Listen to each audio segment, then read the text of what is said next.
Okay, first of all, I was not expecting a new episode to come out this year.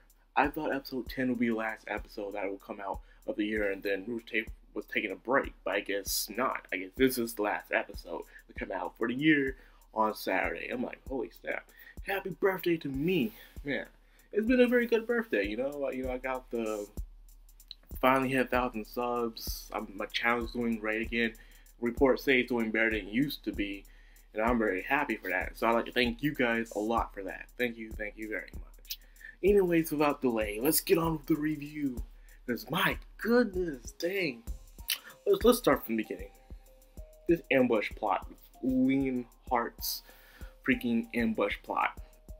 To me, this was terrible. First of all, why was Raven hiding in plain sight? If this was really a sneak attack, shouldn't everyone be hiding like, oh snap, just take him out really quick? That is an ambush, not just come out and say, hey, we're here to kill you. It should have been a everyone now attack. So to me, this was a very bad idea for an ambush, especially with the way Lionheart was acting. This guy does not know how to keep a level head at all. So we finally got to see Raven finally make some contact with RWBY, because the whole entire show we have never seen RWBY make contact with Raven ever. So I'm like, finally some contact. And watching other people talk about this, and someone review this, they kept calling Raven the sister to RWBY's mom, which is Summer Rose. However, that is not true. Raven is not related to Summer Rose, so the person who said that it's not true. He got mixed up. He kept saying it throughout the review, but that's not about him anyway. We all know that Raven is just turning out worse and worse, but she's doing it in her own intention, despite how scummy she may be. She's just looking out for herself, even though in the end, Salem's just going to backstab her in the end. And that's just how Salem is. But then again, Raven does have their own plans. We don't know about this. This emotional scene of John.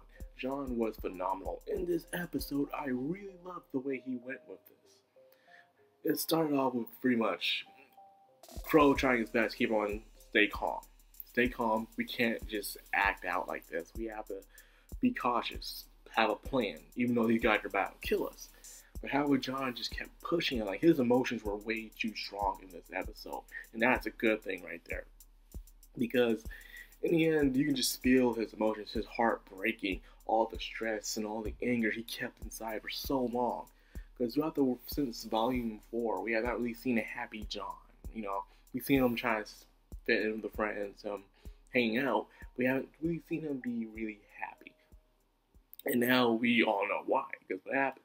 So now, after all the training and upgrades he had gotten, he finally had his chance to fight against Cinder. And oh my goodness, it was pretty good. A lot of people say, John kind of went down like a sassy, but this is Cinder we're talking about. John just started to get good. Like, he just literally started to get good. There's no way he's going to reach up that fast. So that's why I do love the realism. Usually in typical animated shows, the hero just automatically gets good. He's able to beat anybody or on par with even the most strongest villains. But in this one, no, he struggles and he does his best, which I do appreciate, despite how sad it is. It's actually how he was talking to Cinder, saying how things glowed up, killing all these people, and yet just come in, brag about it, wipe it in their face, and then smile about it.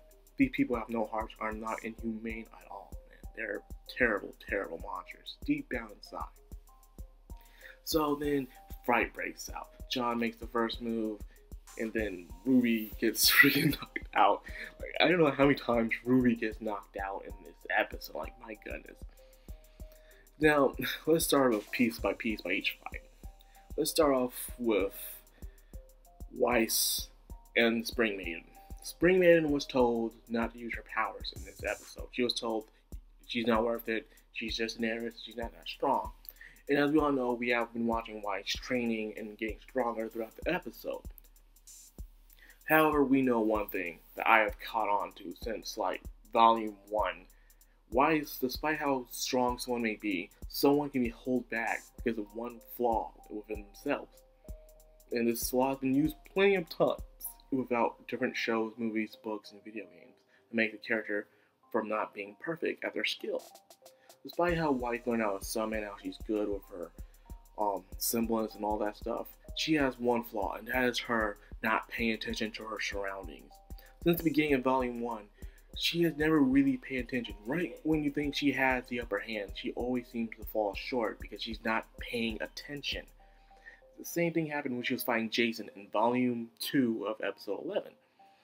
She was fighting Jason and she was having the upper hand, then out of nowhere, Jason, without paying attention, Jason grabbed her by the face and slammed her into the floor. Then she lost that match.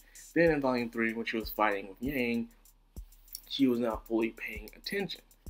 So once again, this happens so many times when Weiss doesn't pay attention. And because of this, it caused her to ask for later. Next are the fights that we wanted to see, but they can't just see at all. And that is, first of all, Yang versus Mercury. We've been wanting to see a full-fledged fight against Yang versus Mercury for a long time. We saw in Volume 3, but however, turns out Mercury was holding himself back. We all know Mercury is a well-experienced assassin after killing his father, who probably was a better assassin for him for a while. So we all knew Mercury was way stronger than he was during the tournament. However, we didn't get to see it because that fight was overshadowed with the other fights. Their fights, maybe because it wasn't that emotional, I guess. But still, that was a fight I was looking forward to see. A full potential Mercury versus Yang, because I really want to see what Mercury truly was made of. But it seems like Mercury's still playing around with Yang, but Yang is trying to keep her cool in this. Next is another fight we all wanted to see, but got overshadowed again, was Crow versus Raven. We all wanted to see this, because to me, Crow and Raven has this Dante and Virgil from Devil May Cry theme to it, Crow was like Dante, how he was just laid back and cool. He was part of the good guys. He had a scythe, a sword, and shotgun, while Raven had that sword that could freaking cut out portals just like Virgil. I was excited to see his match, but however, we didn't get just to see it because it was overshadowed. In fact, after their one conversation that they had, it just went off of them. We didn't see him again for the rest of the episode. I'm like, where's Raven and Crow at? So anyways, turns out that they really have some serious family issues, man. I'm like, Jesus, man. Raven believed that Crow was trying to attack her, but it's not going to happen. He was more than likely just wanted to have this ring made and try to find a way to negotiate something. Raven was trying to justify her own actions. Throughout the whole entire season, she's been trying to justify her actions of what she's been doing. But it's not coming up to par. You can't hide what scumminess you have been doing throughout the whole entire time. So yes, it was very sad to see how Raven just wants to cut off all bonds and ties with her twin brother. That really sucks, but that's just how it is. Next is Lionheart. Lionheart.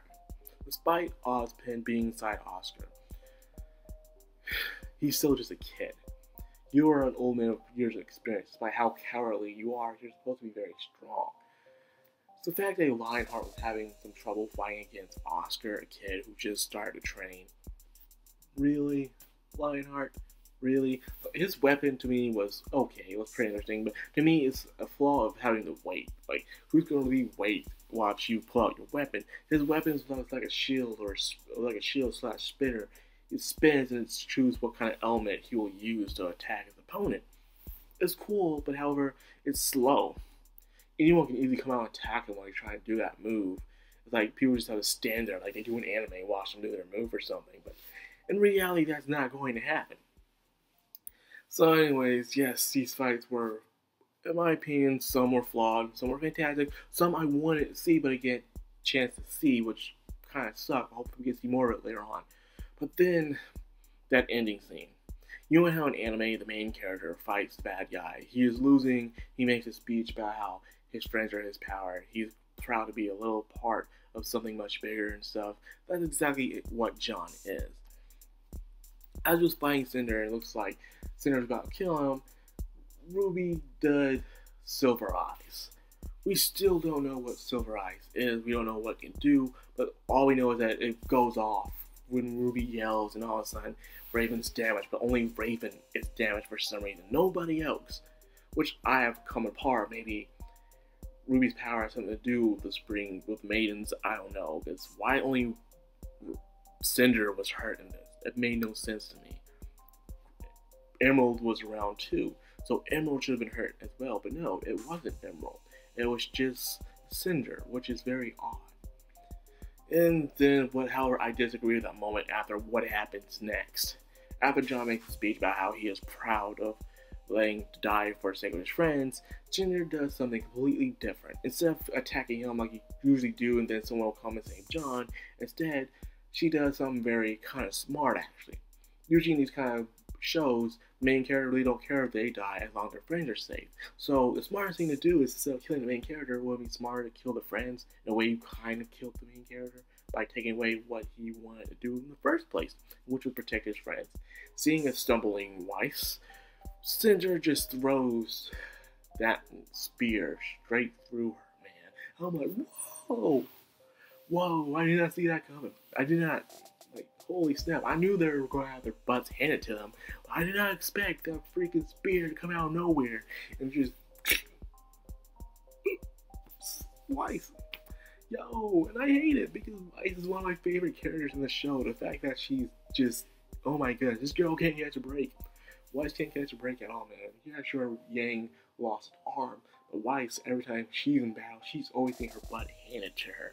And what made make it worse is that she had to get a freaking spear through her stomach. However, it seemed to go on the very side of her. It wasn't nowhere really near the center, it was more on the side, so she had the critical wound. However, I believe she can survive it because it wasn't that fatal. So, of course, I know she's going to survive this, but however, this is going to bring in some serious tension with the groups, man. I can tell already. So, this is where Ruby should have done her silver eyes. Not when John was about to clash with... Oh, sorry. Not when John was about to clash with Cinder, but should have been right at this moment. This would have been the perfect moment, Rooster Teeth, to do Ruby's silver eyes. Right when Weiss gets damaged. When Weiss gets damaged, that should have been it, man. That's when Ruby should have went all crazy berserk and went at Cinder. That would have been the perfect time for that. And that's one of the biggest flaws in this episode, is Ruby's silver eyes timing. How the silver eyes didn't do anything. She just freaking just yelled and her eyes started to glow, and that was it. Like, what was the point? So yes, if they just had that moment and put it at the end of the episode, that would have been better. This would have been a great episode if it wasn't for that. And of course, showing more of the other scenes. And I really want to see that Crow vs. Raven scene, but we didn't see nothing of it, to tell you the truth. And that sucks. So yes, Bombshell just leaving us day before New Year's Eve with a couple crumbling hearts. Like, really, Rooster Teeth? Really? You couldn't just wait till after New Year's for us to show us this? Nope. We'll leave you with one last middle finger before we go off the air. And that's what they did, man. So yeah, this one, in my way, was good. It was good to see that they still have some good fight scenes, that they haven't lost their edge. They're still good at what they do, and I'm very glad about that. And as I told you people before, you just had to wait for those fights to happen. There's no point in a fight if it has no meaning to the story. So I am glad that they gave us this.